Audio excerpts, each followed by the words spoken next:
I said, well, you know what? Since the agenda is the vaccine, well, let's look at what the vaccine's doing in the microbiome. And that's at the same time as they started rolling these vaccines, I started enrolling doctors that basically were getting vaccinated. And I'm like, can I get your stools before and after you get vaccinated? And sure enough, people would come to me and they're like, hey, I heard you're testing the microbiome. I want to have my baseline because just in case I change, I want to know what microbes I had before. So I'm like, yeah, happy to do it. So, this study, that was again, something I undertook myself and paid for myself. By the way, we applied for grants and all that, waste of time, waste of money. So I basically just dumped my money into this trial. So the first 4 patients I started noticing a month later, the bifidobacteria, this important microbe, is dropping in patients pre and post vaccination. So then I started asking myself, wait a minute, what's going on here? I mean, is it creating a bifidophage? Because this is precision medicine. This is forensics of the gut, right? You've got your microbiome this way before and you've got it after, and it's the same patient, and only a certain group of microbes are getting killed. You got to pay attention. So then, 10, 20, 30, 34 patients later, we're seeing this, killing of the bifidobacteria. And so I wasn't going to, first of all, there's no way I was going to publish this because nobody would have taken that. So I decided to submit it to the American College of Gastro as a presentation, as a poster. It got accepted at the American College of Gastro as a poster, and then it won the Best Research Award as a poster. So all my colleagues called me and said, hey, I saw your data. That's incredible. How do you think this is happening? The vaccine's supposed to be, improving your immunity. And we all know bifidobacteria is a huge part of immunity. How do you think it's happening? So then I said, I think it's creating a bacteriophage or bifidophage. And what we noticed is in 4 patients that we followed, which were amazing shape, we followed them for 90 days. And then next thing you know, their bifidobacteria dropped to 0, from 1 million to 0. So it kept persisting. So there was a persistence in the damage, and not only 90 days, but 6 months, 9 months later. So that was the thing that started making me panic. And then as we were looking at the microbiome of newborns, to mothers who were breastfeeding, we started noticing that there's no bifidobacteria in those newborns.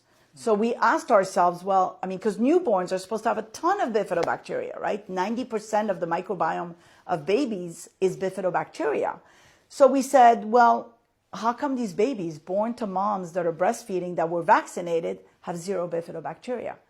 Is the spike protein going to the breast milk, into the baby's gut, and killing whatever the baby's trying to build?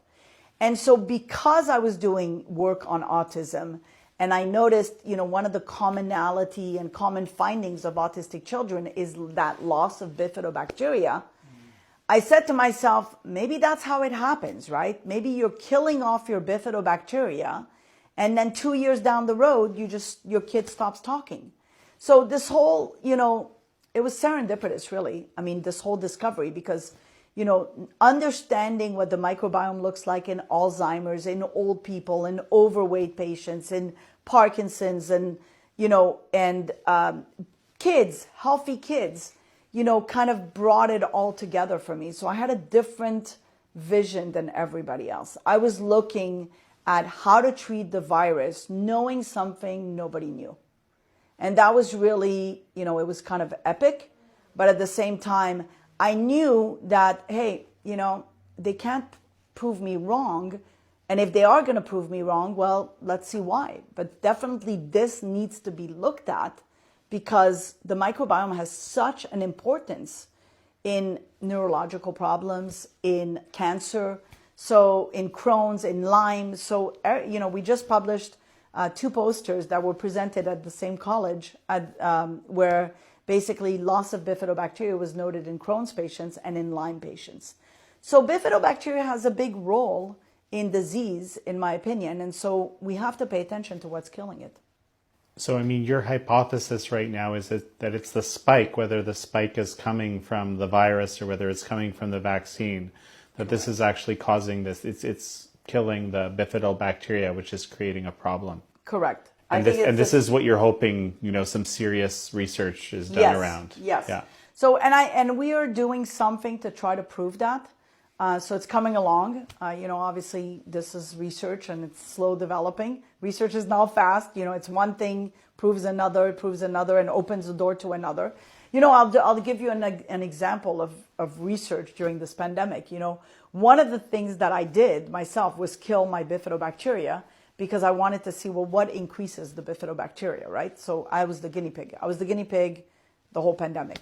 And, first to see, if I'm exposed to it, etc. And it basically, what I realized, one of the things, I was drinking a ton of kefir and my bifido is not increasing.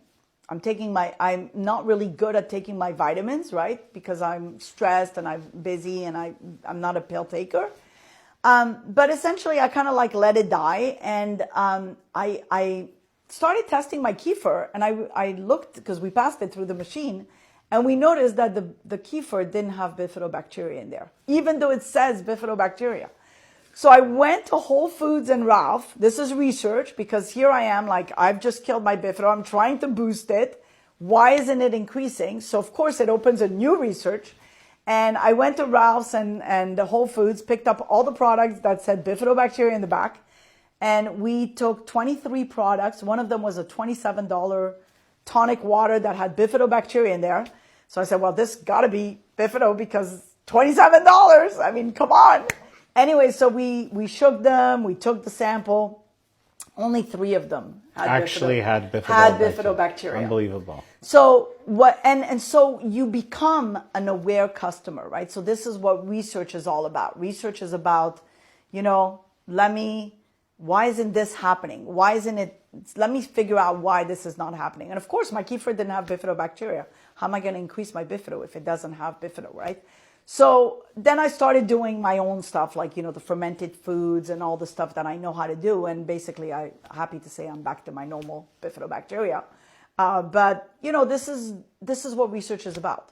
It's finding one thing and then opening up a new science, a new research to kind of discover. And so that was fascinating.